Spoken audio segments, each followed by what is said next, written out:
नमस्कार विद्यार्थी मित्रांनो, आज आपण वर्ग 10वीचा अतिशय महत्त्वाचा टॉपिक बघणार आहे। आता हा जो टॉपिक आहे बोर्ड एग्जाममध्ये दरवर्षी एग्जाममध्ये विचारतो, त्यामुळे तुम्हाला हा जो टॉपिक आहे व्यवस्थित समजून घ्यायचा आहे आणि एग्जाम तुम्हाला 2 मार्क्ससाठी हमखास हा क्वेश्चन एग्जाममध्ये येणार आहे। त्यामुळे तुम्ही हा जो क्वेश्चन आहे व्यवस्थित समजून घ्यायचा आहे। आता टॉपिकचं नाव आहे क्रेमरच्या पद्धतीने एक सामायिक समीकरण सोडवा। बघा, तुम्हाला ही जी पद्धत आहे अतिशय महत्त्वाची आहे, एग्जाममध्ये हमखास विचारतात 2 मार्क्ससाठी। त्यामुळं तुम्हाला ही जी पद्धत आहे व्यवस्थित समजून घ्यायची आहे आणि कुठे काही अडचण असेल तर तुम्ही मला नंतर कमेंट करून सांगू शकता। त्यामुळं आता आपण एक एक क्वेश्चन बघणार आहे। आता बघा क्वेश्चन नंबर फर्स्ट, बघा क्रेमरच्या पद्धतीने खालील एक सामायिक समीकरण सोडवा। हा पहिला क्वेश्चन आहे, व्यवस्थित समजून घ्यायचा आहे। बघा 5x + 3y बराबर -11, 2x + 4y बराबर -10। बघा आता उकल बघा 5x + 3y बराबर -11 समीकरण 1, ठीक है। 2x + 4y बराबर -10 समीकरण 2।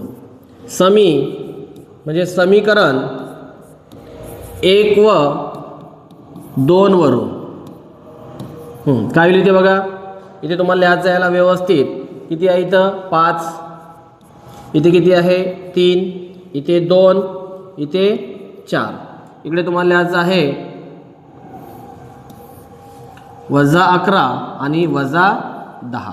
बघा आता क्रॅमरची पद्धत आहे व्यवस्थित समजून घ्यायची आहे। आधी आपण काय करणार आहे डी म्हणजे असे डिटर्मिनंट म्हणजे त्याला म्हणतो आपण निश्चयक, आणि निश्चयक कसं सॉल्व्ह करायचं आपण लास्ट व्हिडिओमध्ये बघितलेलं आहे, ठीक आहे। आता बघा डी का असं तुमचा इथे 5 3 2 4। बघा याला तुम्ही आता व्यवस्थित समजून घ्यायचं आहे डी। बघा डी, ठीक आहे।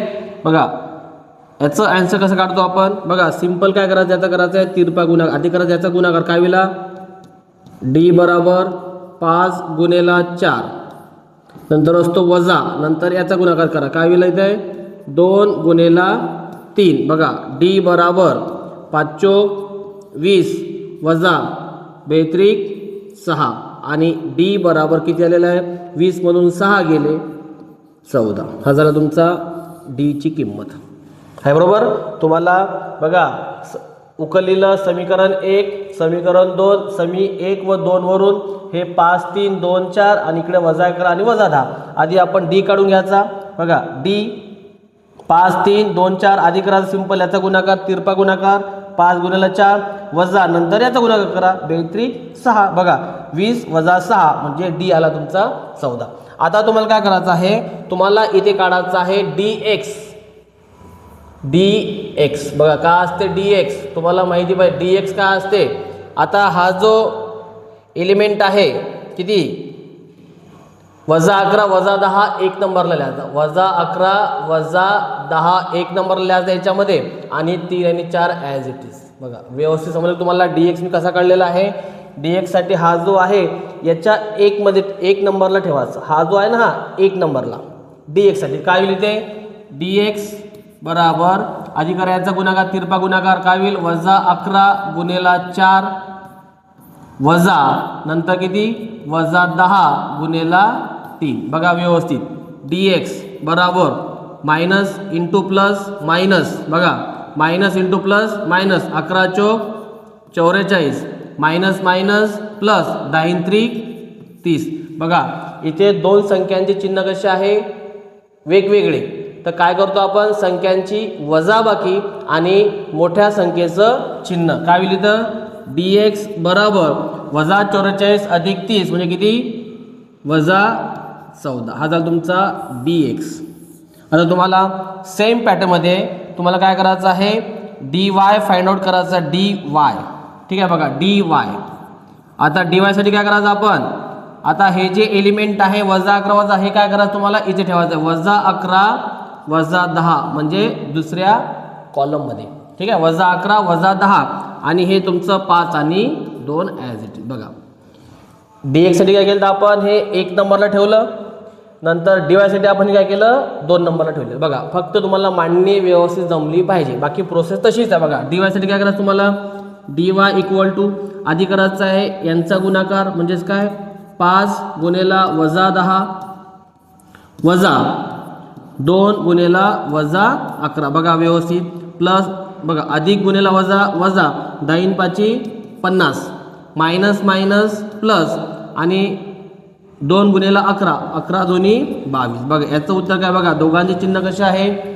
वेगवेगळे आहे, तर काय करतो आपण संख्यांची वजाबाकी. बघा चिन्ह बघायचं नेहमी, चिन्ह कसे आहे वेगवेगळे, चिन्ह वेगवेगळे असेल तर संख्यांची करायची वजाबाकी आणि मोठ्या संख्येचे चिन्ह 50 मधून 22 गेले उरले 28 आणि चिन्ह मोठ्या संख्येत काय इथं वजा असल्यामुळं वजा dy बरोबर वजा 28.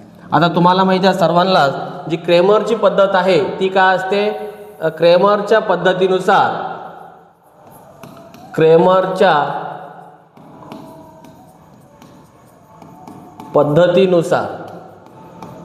काय असते x बराबर dx छेद d, x बराबर dx छेद d.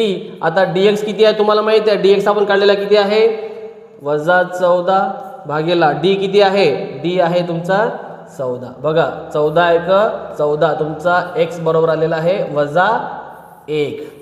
आता तुम्हाला काय पाहिजे आहे y बरोबर काय असतो dy अपॉन d, ठीक आहे ना, dy छेद d. dy किती आला आपला इथे वजा 28 भागेला किती आहे 14 14 1 14 14 दोन्ही 28. y बरोबर आलं तुमचं वजा 2. बघा आपण जी क्रॅमरच्या पद्धतीनुसार x आणि y च्या किमती काढलेल्या आहे, x बरोबर आलं आपलं उत्तर वजा 1 आणि y बरोबर आलं आपलं वजा 2, ठीक आहे. त्यामुळं तुम्हाला कुठे काही अडचण नसेल तर तुम्ही मला कमेंट करून सांगू शकता. ओके, तुम्हाला व्यवस्थित क्वेश्चन स्टेप बाय स्टेप समजून घ्यायचं आहे आणि जर समजला असेल तर आपण मग क्वेश्चन नंबर 2 बघू शकतो, ठीक आहे ना. त्यामुळे तुम्हाला व्यवस्थित क्वेश्चन समजून घ्यायचा आहे, ठीक आहे. आता बघा हा झाला पहिला क्वेश्चन. आता क्वेश्चन नंबर 2 आपण बघणार. बघा क्वेश्चन अतिशय महत्त्वाचे, तुम्हाला एक्झाममध्ये विचारतात त्यामुळे तुम्हाला व्यवस्थित समजून घ्यायचं आहे. आता बघा क्वेश्चन नंबर 2 बघा म्हणजे प्रश्न दुसरा. बघा इथं तुम्हाला परत उकल बघा 3x वजा 4y बराबर 10. ओके, समीकरण 1 नंतर 4x अधिक 3y बराबर 5 समीकरण 2. बघा समी 1 व 2 वरून बघा काय करायचं झालं व्यवस्थित याची मांडणी करून घ्या. व्यवस्थित इथे लिहायचं आहे 3 वजा 4 4 3 इकडे लिहायचं तुम्हाला किती 10 आणि 5. आता तुम्हाला माहित आहे d आधी काढून घ्यायचा d काय असतो आपला ॲज इट इज 3 वजा 4 4 3. आता याला सॉल्व करायचं आहे. बघा सॉल्व करताना काय करायचं तुम्हाला याचा सिंपल याचा करायचा आधी तिरपा गुणाकार. बघा 3 गुणेला 3 वजा किती 4 गुणेला वजा 4. बघा 3 त्रिक 9 minus plus into minus minus 4 चोक 16. तर तुमचा d किती येईल, d बघा इथं व्यवस्थित d किती येईल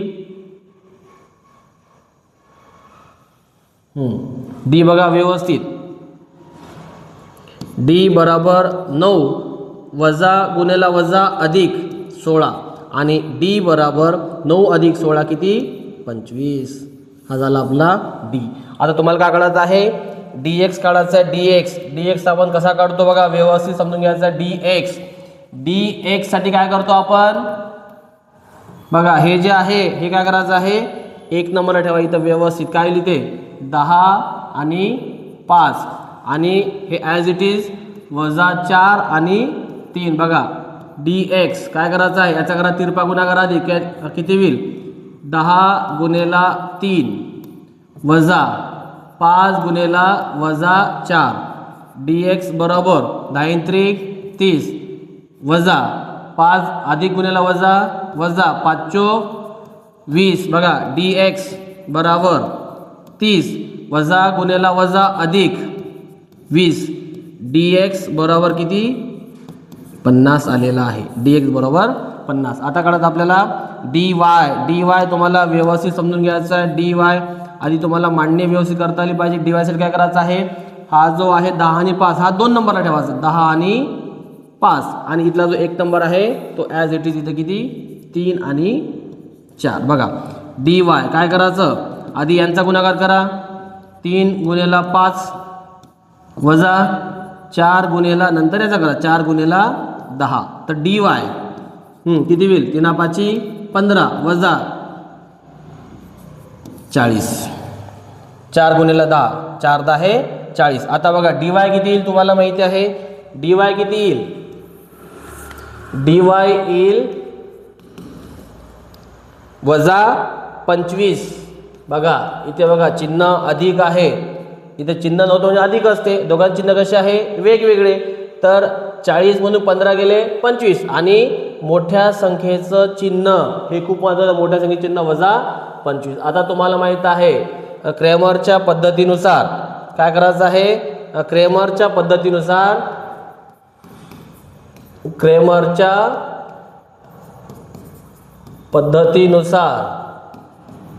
काय असते x बरोबर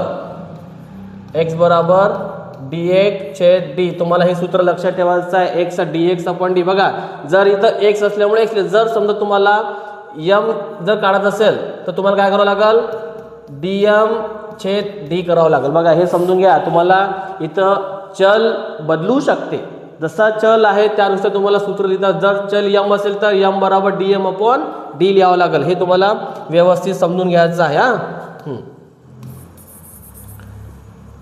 dx/d. आता dx ची किंमत किती आलेली आपली 50. ठीक आहे. d किती आपला 25 म्हणजेच काय 25 आहे का 25 25 दोन्ही 50. x बरोबर 2. आता y बरोबर काय करायचं आहे dy/d म्हणजेच काय y बरोबर dy किती आपला dy आलेला आहे वजा 25 छेद किती 25. ओके बघा 25 आहे का 25 उरला 1 y बरोबर वजा 1. बघा आपण x आणि y च्या किमती काढलेल्या आहे क्रेमरच्या पद्धतीनुसार. देअरफोर म्हणजेच काय x बरोबर 2 आणि y बरोबर वजा 1. बघा हा जो टॉपिक आहे अतिशय महत्त्वाचा आहे, दरवर्षी बोर्ड एक्झाममध्ये विचारतो, खूप इम्पॉर्टंट आहे. ठीक आहे. आता बघा हे झाले पहिले 2 क्वेश्चन. जर व्यवस्थित समजलं असेल तर तुम्ही मला कमेंट करून सांगू शकता कुठे काही अडचण असेल तर. आता बघा हे तुम्हाला 2 क्वेश्चन आहे होमवर्कसाठी. बघा हे 2 क्वेश्चन आहे तुम्हाला होमवर्कमध्ये सॉल्व करायचा घरी, एक आणि हा दुसरा क्वेश्चन. दोन्ही क्वेश्चन व्यवस्थित सॉल्व करा.